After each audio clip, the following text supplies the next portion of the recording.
Hello, everyone. Thank you for being here. This is Disc Review. This is your first time here. Welcome. We hope you stay. But today we got a special treat for you. I was able to sit down and talk with Caden Walker of Thrash All Nations. Thrash All Nations is a Utah band, which is the second Utah band that we've done on this channel. And I'm hoping to do more. I really like the Utah scene. It's where I grew up. It's where I kind of fell in love with music, and there's a lot of really awesome bands and dudes there who I am super excited to work with. Thrash All Nations is definitely the heaviest band that we've talked about on this channel, and I personally love heavy music, but if that's not your thing, I would just advise you to give it a chance, see if you maybe like it more than you think. As you'll see when we get on into the video, they've got some pretty sick breakdowns, some great guitar work, and some very heavy screams. One last thing before we jump into the video, guys. The band In Error, who I recently talked with on this channel, just dropped their EP, so I'm going to link that down below. Please go stream it and give them some love. They deserve it, and this is a very exciting time for them, so hype them up. All right, let's get into the video. How you been, man? Good. I'm tired. Yeah. Been moving a lot, been doing a lot of music stuff, been working hard. So yeah, I'm good, but stoked to be here. Yeah, that's a good kind of tired though. So this is kind of our first time really talking to each other. I know we've talked a little bit over like Instagram and stuff. I first heard about you and your band Thrash All Nations from the Band Buds podcast. I listened to that with Blue and Heath, and I remember you were talking a little bit about kind of what it's like to live in Utah and be in the heavy scene, and how that can be kind of a strange place to be into metal sometimes. But I just remember kind of connecting with that, and that's why I reached out to you originally. But this is Caden Walker, the vocalist for Thrash All Nations. Why don't you tell us a little bit about how you got into music? Yeah, so I've always kind of been a metalhead. That started when I was pretty young. My uncle, that was like my hero growing up, still is. He was like a big Slipknot, Korn guy. Mm-hmm. And I remember just riding around in his Jeep listening to it, and I was like, whoa, like what's this? Like I'd never heard anything like it, and he was also the one that kind of like introduced me to like Eminem and a lot of stuff I hadn't heard of before that point. But I remember just like really connecting with the heavy music, like Puddle of Mud and Nickelback back when they were heavy. That was considered like heavy back then. So always kind of thought it was really cool. I remember listening to a lot of Linkin Park and Switchfoot. And then about the time I hit junior high was when it like became more than just like listening to music. It became like the lifestyle of wearing the heavy pants, like Countdown to Warp Tour. Like, it was just, that was what me and my friends did. We all connected and found each other through the music. And that was where it kind of like became this, I really want to do this type thing. And getting really, I remember the first time like hearing the Under Oath album, that was like a big thing for me. And then it just got heavier and became like a total scene kid, loved every second of anything that screamed. Yeah. And so sounds like you're describing my life. Yeah. And like you said, like, I grew up here in Utah County, where it's very heavy LDS Mormon down here. Right. And I've grown up that my whole life. My dad's a bishop. Like we're very active in the Mormon church and always have been. And so navigating, trying to become a heavy musician and being a Mormon has always been the weirdest Right. balance for me. Yeah. Were your parents always, stoked on you doing heavy music, or was that kind of something that they had to get used to a little bit? I remember my dad, like in high school, listening to it and being like, what is this? Like the normal parent reaction to all this. Oh yeah. But my mom is like a big music person. She's still stuck in the 80s, like Bon Jovi, all of the like hair bands from the 80s. Mm-hmm. And so she's always thought that this was like the coolest thing ever. my dad's come around to a point where he's realized that it's more about expression and getting emotions out than Mm-hmm. just like screaming into a microphone. So he gets it for sure now, fully supportive. I've always like had friends with piercings and tattoos. That's never been an issue with them. And yeah, but it definitely did take a little bit of like, this is what I like. And Yeah, yeah. that's And, cool though. That's great that they're that supportive of you. yeah. And I remember being in high school and being like, hey, the Devil Wears Prada, this is like a Christian band. Like, I know it doesn't sound Christian music, but they are. So, Right. yeah, any excuse I could give them to let me listen to it. And they always did. So it was never a problem. Yeah, that's awesome. So how did you get into like making music and being in a band? So I always, like I said, I've always wanted to do it. It took me a long time to figure out that I could like actually scream, Mhm. So I did a lot of like being in, I remember listening to um a podcast or like an interview with Mitch Lucker from Suicide Silence, back when I was in high school. And he was like, I used to just go in my room and like tape a pillow to my head and do it into a pillow. And so I wouldn't like disturb my parents, but like it Yeah. was a good way for me to practice. And I did a similar thing. I would do that kind of stuff, and then I just would drive around my block for hours just practicing. Um, and with doing a lot with like headphones in, headphones out, so I could like hear it. And I know how it sounds. Like it sounds weird without Right. music and stuff. Like it's weird. Um, and then I started like learning instruments as well. When I was in junior high, I played the drums like in the band at school. Um, and then I decided I want to learn how to play the bass. So I learned how to play the bass. And then when I was on my mission, I taught myself how to play the guitar. And so I was in a lot of like really small local bands back in high school. And then right when I got home from my mission, like 2 weeks after I got home from my mission, I went on tour with Hearts and Hands and got thrown right back into it. So it was like I never left, but yeah. Yeah, that's crazy. And then I've been kind of going steady ever since. I did like some more local band stuff. And then kind of once I started having kids and got pretty heavily involved in college, put a stop to it. I've been always been writing music. And then now I finally have gotten to a place where I can afford to record and have the time to do it and have a supportive wife that lets me do it. And so now is kind of like my time to dive in or not do it. Yeah. So, yeah. Well, timing is everything when it comes to making music. I mean, sometimes you may want to do it, but it's just not the right time for you. And then it'll come around. And I'm glad that you were able to find that time for you that you can make Yeah. this. So you were with Hearts and Hands for a little bit, and that stopped, and you were kind of just doing your own thing. And then Thrash came around. So how did that come about? Yeah. So Thrash is just like it's just a project with me and there's one other person in it. His name's Stetson Whitworth. He produces a lot of the heavy projects around here. Yeah, so he's like the secret member behind the scenes that writes a lot of the music and Okay. he produces a lot of it, and then it's me. We're working on like filling out a full band, Right. but we're really enjoying the having full control over the creative process, just the two of us instead of dealing with drummers and stuff like that. So Yeah, that's huge, man. yeah.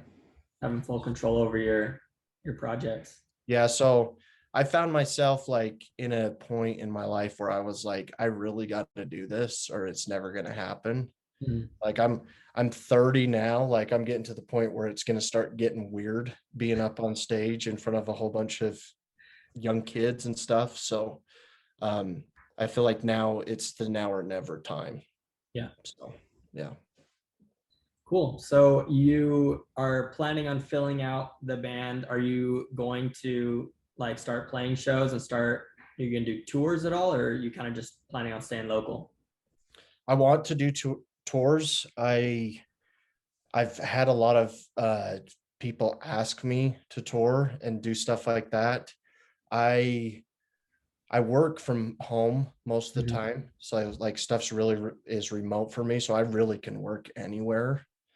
Um, it would just be a matter of finding and planning out the right logistics for something like that. But yes, I would love to do that eventually. We're trying to get enough music written and put out so that we could do something like that if the opportunity came. So, Get a good foundation going first. yep. Great. So why don't we dive into that music then that you've been putting out? The first song that you put out was called Armed and Dangerous.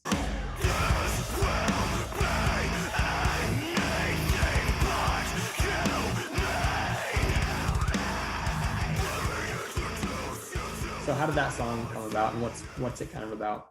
So I'm pretty personal when I write music. Like every single song is written about somebody that's real, Okay. that like it has either been from the past, present, or near future, probably.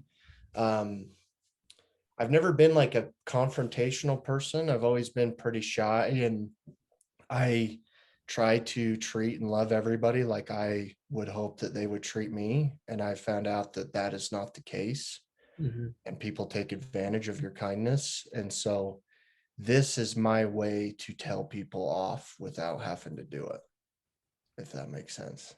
It's a much healthier way than actually, getting in fights with people. I think that that's a Yeah. huge advantage of heavy music, is you really get to just let it out, and there's not really any repercussions. You can kind of just feel better, and so that's great. Yeah. So Armed and Dangerous is about so a few years ago, when me and my wife had been married for a little bit, um, she had had some affairs with some kids that we went to high school with.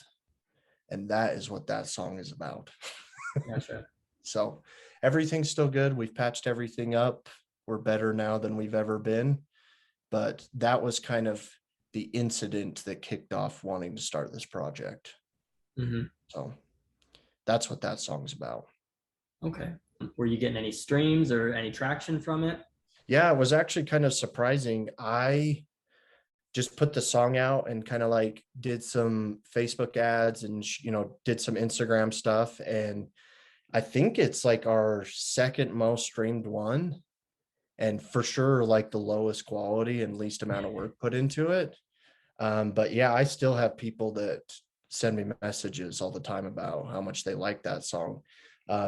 For me, it was just a way to get some anger out. I seriously didn't think anyone would ever listen to it. And honestly, I thought that that was probably going to be the only song I was ever going to put out. Hmm. But because of the way it was received and the amount of streams it did get so quick, that's like what's kind of kept me going to keep making songs. Yeah. Well, I think that when people put out music that has real emotion and honesty in it, I think that people gravitate towards that. I Yeah. mean, I don't know. Do you listen to Beartooth at all? Yeah. Yeah. So, I mean, the singer for that band, he wrote the first album and didn't think anyone was going to care. He just wrote it for himself, and then it blew up, and now they're a huge Yep. band. And so I think that people really do want to hear that honest music. Yeah. And I think you can, like, if you listen to that song, you can definitely tell that I am pissed. Right. Um, and yeah, I actually heard it today because it's just like going, it's like in my shuffles, and I was like, every time I hear it, I'm like, whoa, like that was a different place that I was in when that song was written. But it also good. I like listening to it just because it reminds me of where I was at that time and Yeah, where I'm at now. Um, but I think it's a cool song. I like it. I do too. Yeah, I It's like I like very all the songs you guys have been putting out. They're it's cool. very horror-esque, Yeah. and it's yeah. Heath did the artwork and streaming video for that. I don't know if you know Heath, but yeah, I don't know him, but I know of him. I've seen a lot of the things that he's worked on. So he's a good dude.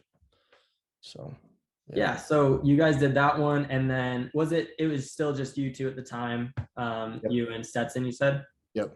And and he then goes by, you we all call him Bucket. I don't Bucket. know. Yeah. Where does He's that done nickname come from? I have no idea. I've asked him like 10 times and he's told me. I can't remember where it comes from.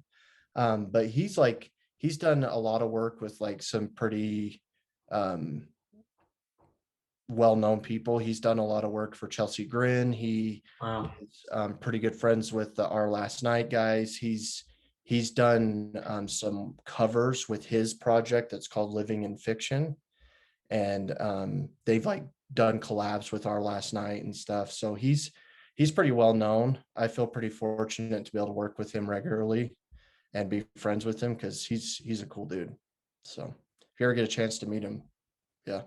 Yeah, I mean, Utah's got some pretty cool connections. I feel like all the dudes in that in the metal scene are really chill and really kind. And Yeah. I remember when I was recording my first album when I was in high school, a bunch of those dudes kind of took me under their wing and really helped me, and it was so much fun and so cool. So yeah, all those dudes are awesome. Yeah, it's kind of funny that you would not think that Utah has like any metal at all. Yeah, But I think I like ever since I've been in high school, I think Utah's always had a pretty solid scene, music scene in general, and metal has always been a part of it too. So yeah. I moved to Idaho a couple of years ago, and it's like night and day, the music scene. It's almost yeah, non-existent here. And so I feel really fortunate to have been in Utah for most of my life. yeah, yeah, it's cool. So the second song we put out was called Cowards.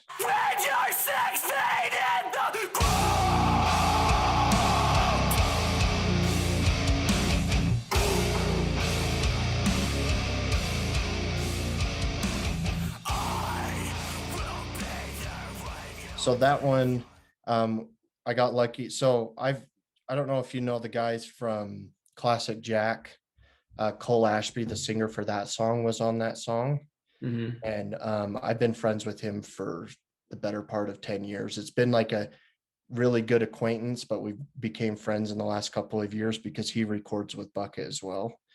And I just reached out to him and I was like, hey, like, how much would you charge me for, like a feature? And he was like, I'll just come do it. Like, I love the first song. I'm happy to come do the second one.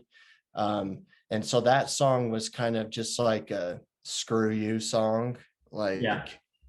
I am who I am. And if you don't like it, I don't really care. So that one's actually one of my favorites that we've put out. I love the chorus that Cole wrote for that.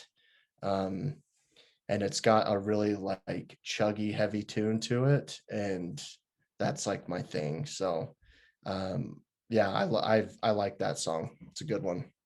Yeah, that's actually probably my favorite. That one and Narcissist are my favorites that you guys have done. I'm a really big Classic Jack fan, so I was stoked to see that he was on that.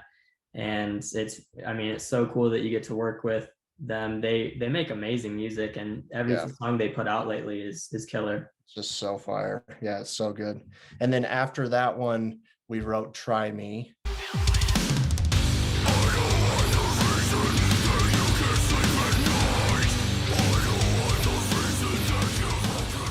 And that one is just kind of it. I feel like all the songs are kind of like the same theme. It's just kind of like, I mean, the lyrics, it's all just a big screw you.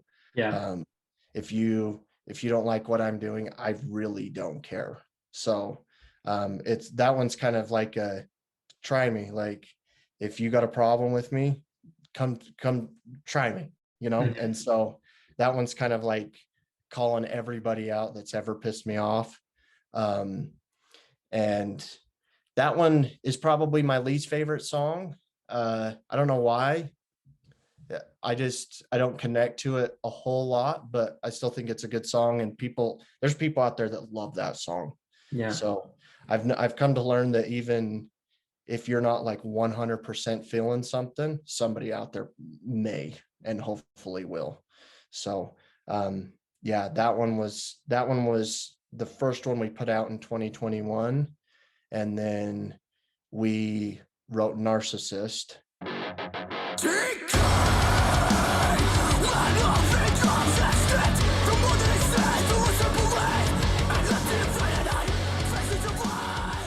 and got lucky enough to get Chris Roeder from like Moss to Flames on that song. Yeah. So tell me how that happened. So I don't know if you've heard of this website that's called Featured X. It's I've kind heard of of like, it. Yeah. it's always kind of like, it's like a really cool idea and it's awesome, but it's also kind of like a joke that goes around the scene, you know. But they asked me to be on there, so that people could request features for me to feature on their music. Mhm. And so I was like playing around on there, and then I saw that like Chris got on there, and that dude, like if you listen to my lyrics and the way he writes lyrics, like it's pretty similar to like their older stuff, because their Right. older stuff is all about screw you, that Mhm. kind of attitude. And so I figured, since that is kind of like the theme we've been going with this project, he would be the perfect person to put on that song. And so I just reached out to him and sent him the track, and he's like, "This is sick, let's do it." And I was like, "All right." So I got super lucky to do that, because I've been listening to his music for 10 years. And so to have him on a song with my voice on the song and him sing lyrics that I wrote is like huge for me.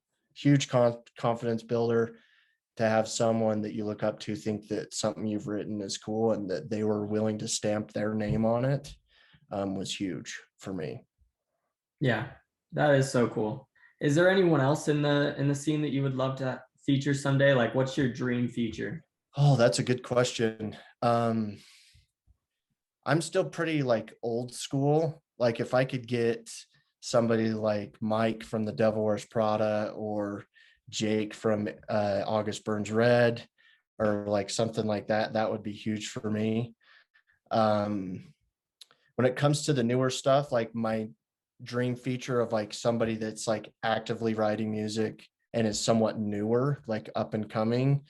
I love Tyler Tate from Hollow Front. I don't know if you've ever listened to them, Yeah. but like I really connect a lot with their music as well. I've talked to him a few times, so maybe we'll see someday in the future. But yeah, that would be my number one pick for sure. Yeah. Hollow Front's got a very similar feel to your band. It's Yeah, very, very heavy, very deep growls, and it's very cool. yeah, I love them. So you mentioned the other day that you were working on a music video. What's that for? Yeah, so we finished the new single. It's called, and it's like by far the heaviest one we've ever written. Like Perfect. it's got a lot more like deathcore tones to it. I hate using the word deathcore, but it's got like that kind of vibe more than, like, we've got singing and stuff in our other songs. This is like straight screams, Mhm. super heavy. The breakdowns are so heavy. Um, and we filmed the music video for it yesterday. And I am super sore.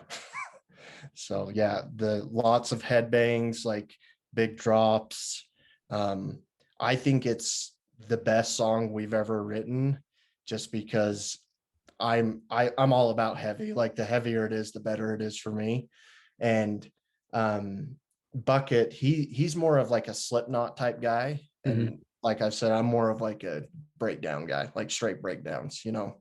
And I think that's why I like Moss to Flames, like their older stuff so much, just because like it feels like the whole song's somewhat of a breakdown. And Wage War, their earlier stuff too, is super heavy. So this project's kind of like intertwining of the two loves of metal. And so, but yeah, we got done filming that yesterday. We did it with Tim Burton. He does a lot of like, he's done videos for Chelsea Grin, Silent Planet, like big bands. He's done work for Emarosa and stuff, but he's right here in Utah.